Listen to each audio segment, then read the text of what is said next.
Hey guys, the Blue Life here, and today I'm reviewing Star Trek Generations. Now this is the first film in the Star Trek Next Generation franchise. And this is written by Brandon Braga and Ronald D. Moore. And of course they wrote for the Next Generation television series.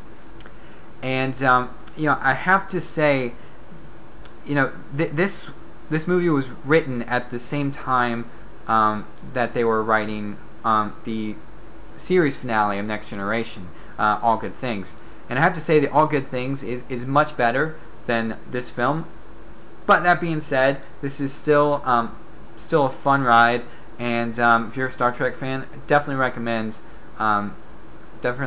checking this film out. Now, the story starts off with Kirk,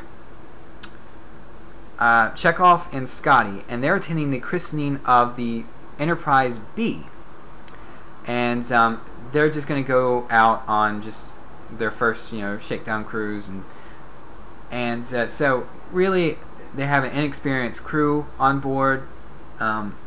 Really, they don't have everything installed on the ship yet, don't have all of their crew yet, so things don't go as planned though, because two ships send out a distress call. They're caught in some kind of energy ribbon, and of course the Enterprise B is the only ship in the area that can save them. So so the captain of the ship, which is played by the wonderful Alan Ruck, he realizes that it's really up to him, and that they've got to go out. So they go out there, try to save the ships. He comes up with a few ideas that don't work, and then something goes wrong. I can't remember exactly what in the ship, but Kirk volunteers to go fix it, and they manage to get a number of the people out of the ships. One of them, they both the ships wind up getting destroyed at the end, but they do manage to save quite a few, and just one of those people turn out to be Guinan, who Star Trek fans know from the Next Generation show, and one of the other survivors turns out to be the main villain in this film, named Soren.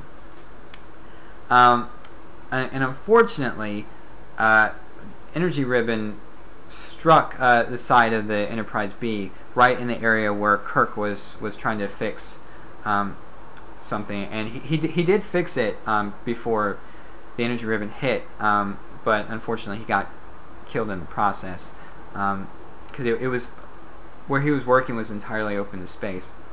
So then we cut to 70 some odd years in the future, and the crew of the Enterprise D with Captain Picard, they are promoting Commander Worf to, I believe, Lieutenant Commander, and they get orders to investigate this observatory, because there was a stress call. It got attacked, and it looks like it got attacked by Romulans, and they're investigating it, and they find only one survivor, which is Soren, the same guy that got rescued all those years ago by the Enterprise B. And he says that they take him back to the ship, and he says that he has a vital experiment that he's working on, he needs to get back to. And basically what he wants to do is blow up a star, so it will alter the trajectory of that very same energy ribbon. Because what that energy ribbon is this thing called the Nexus, where time and space don't really matter. When you get absorbed into this, it's kind of like a metaphor for heaven. But you're completely content, and Soren wants to get back to this, because when he and Guinan were in those ships, their life signs were kind of like phasing in and out of our space-time continuum. And so they spent like almost an eternity in those few seconds in the Nexus, and Soren wants to get back so he can be content again. And at the same time, Picard is dealing with his own emotions that he's grieving. He just lost his his brother and nephew in a fire, and so he really has no family left.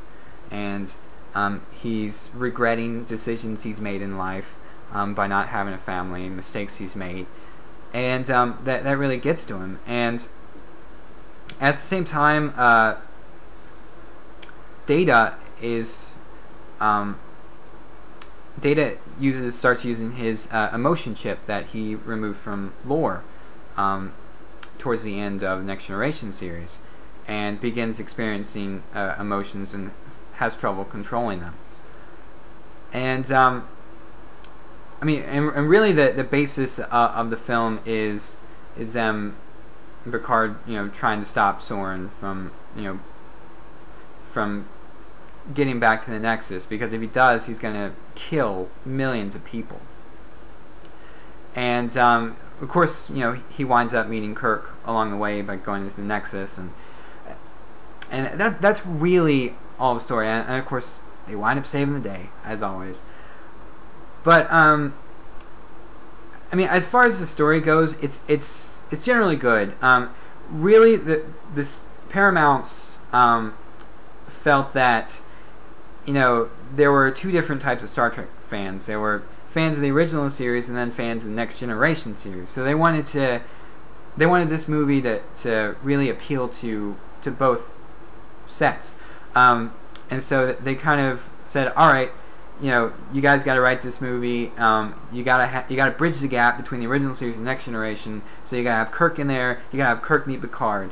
And so they had to construct this story around it. So it is a bit awkward in how they do it. It really does. It's not the best. The way they wrote it, it's not the best way to go about it. But with its faults, it's still a fun movie, definitely worth checking out. So for the story, I'm going to go ahead and give that a B+.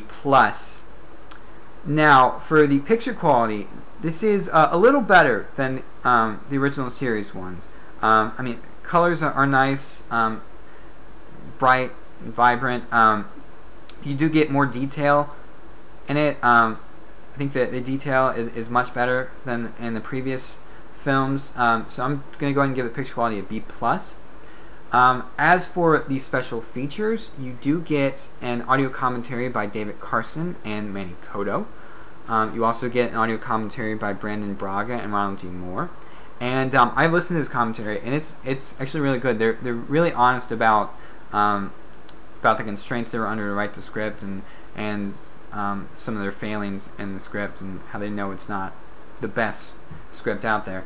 So definitely worth a listen to. You also get Uniting Two Legends, Stellar Cartography, Creating the Illusion. It just talks about how they did the special effects in this one scene. Strange New World, The Valley of Fire. And let's see, you get Scoring Trek. They talk with the composer, Dennis McCarthy. Inside ILM, Models and Miniatures. Just talk about the visual effects. Crashing the Enterprise. They talk about how they use models to crash the Enterprise D. Let's see.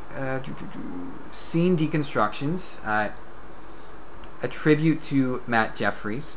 And Matt Jeffries is the art designer for the original series television show.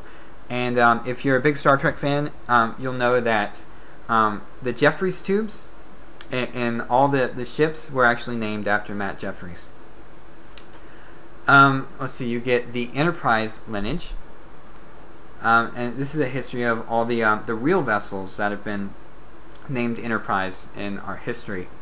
You You also get Captain Picard's family album, and this just gives you a close-up look at the prop they used in the film. You get Creating 24th Century Weapons, Next Generation Designer Flashback, Andrew Probert, Stellar Cartography on Earth, and this is real astronomers talk about mapping the galaxy.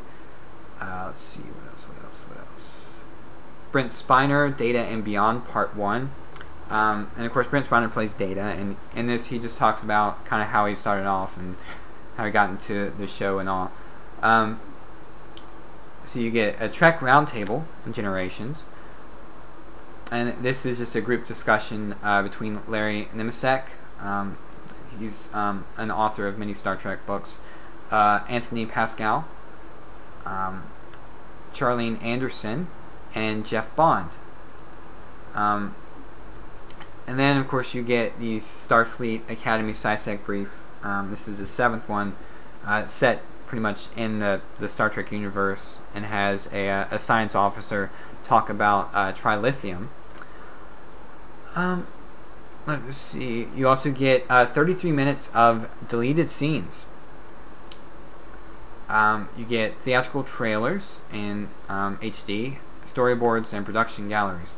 Now, for the Blu-ray exclusive features, you get the library computer mode. If you have this activated, whenever they mention like warp drive or phasers or anything like that, it'll pop up on the top right corner, and you can click on the word and it'll give you a brief definition of it. So if you're a Star Trek newbie, it's definitely a good way to learn a little bit more about the Star Trek universe.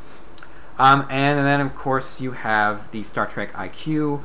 This requires BD Live, and you can take fan-made Star Trek quizzes and also make your own. So for the special features in this, I'm going to go ahead and give them a B+, which brings the overall grade for Star Trek Generations to a B+. Thanks guys, and till next time.